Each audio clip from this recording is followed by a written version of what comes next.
You stand before gargantuan stone gates that have split open in the very heart of a busy Tokyo street. The city's hum fades, replaced by an otherworldly drone, as a glacial draft from the depths smells of damp earth and ancient rock, beckoning you to take your first step. As you cross the threshold, the massive stone doors slam shut with a deafening, bone-shaking thud, leaving you in an endless, hollow corridor where only the crackle of blue flames on gargoyle torches lights the path toward the towering doors ahead. You emerge into a cyclopean throne hall where, among the colossal statues of gods, one suddenly turns its head with the dry screech of grinding stone, its face twisting into a grotesque smile that makes the very air vibrate and thicken. In this oppressive darkness, a neon blue interface window flickers to life before your eyes, reading, "Quest, Survive," and as you swallow the lump in your throat, the floor beneath you crumbles into fine sand, transforming into endless, scorching dunes. Now you are sprinting through a trackless dungeon desert under a searing white sun, pursued by gargantuan sandworms whose jaws snap inches away, until your lungs begin to burn from the scalding air and your legs buckle from exhaustion.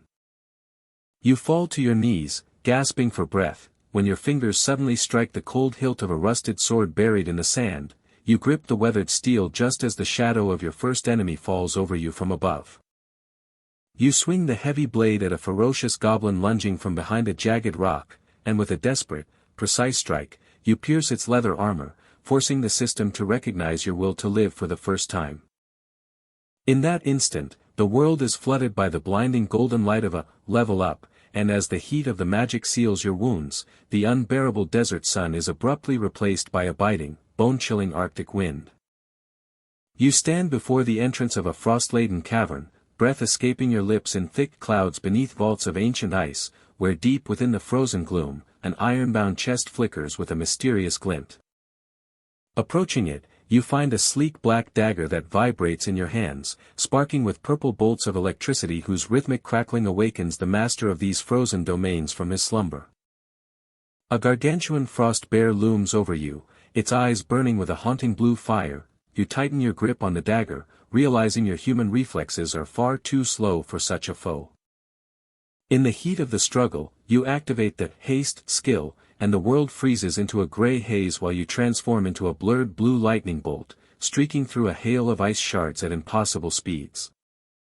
You deliver a final, surgical strike, and the bear shatters into thousands of diamond-like crystals, in whose radiance a magical sigil weaves itself from the air, granting you access to your true calling. The system announces the start of your class job quest, and the glowing seal beneath your feet yanks you into a realm where, instead of pristine ice, there lie mountains of ancient bones and the heavy stench of decay. Thus you enter a grim castle of the undead, where a thick green mist carries the dry rattle of bone, the awakening of those who have guarded these cursed halls against the living for centuries. You fight through an endless army of skeleton knights, their hollow armor clanging under your strikes, as you carve a path toward the massive gates where the aura of their true leader pulses. There, the blood-red knight appears in massive crimson plate, raising a titanic black sword above you. You lunge into a suicidal charge, pouring every remnant of your mana into the tip of your dagger. But your dagger snaps with a ringing cry against the knight's enchanted steel, leaving you defenseless, staring at the shards of the blade as a cold, primal rage begins to rise from your own shadow. In this peak moment of despair, you awaken true dominion, your eyes ignite with a toxic purple glow, and dozens of shadowy spectral hands erupt from the ground at your feet, ready to tear reality apart at your command.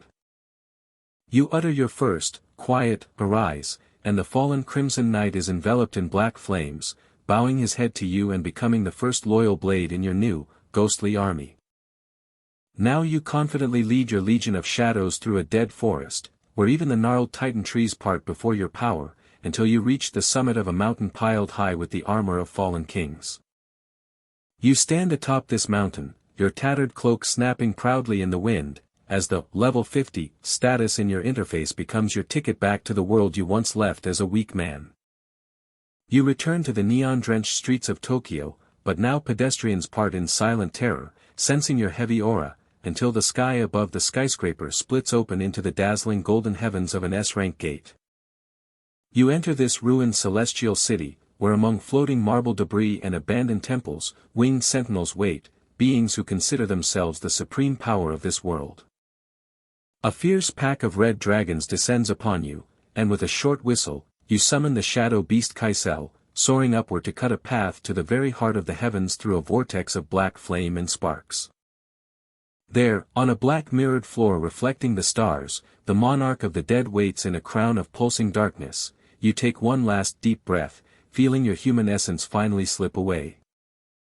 You activate the Shadow Sovereign form, your wings of purple flame unfurl across the entire horizon, transforming you into a living incarnation of divine darkness before which time itself stands still. A final, crushing blow pierces the heart of the monarch, and the entire dungeon begins to collapse with a thunderous chime, shattering into millions of glittering shards that carry you into the absolute white void of the system.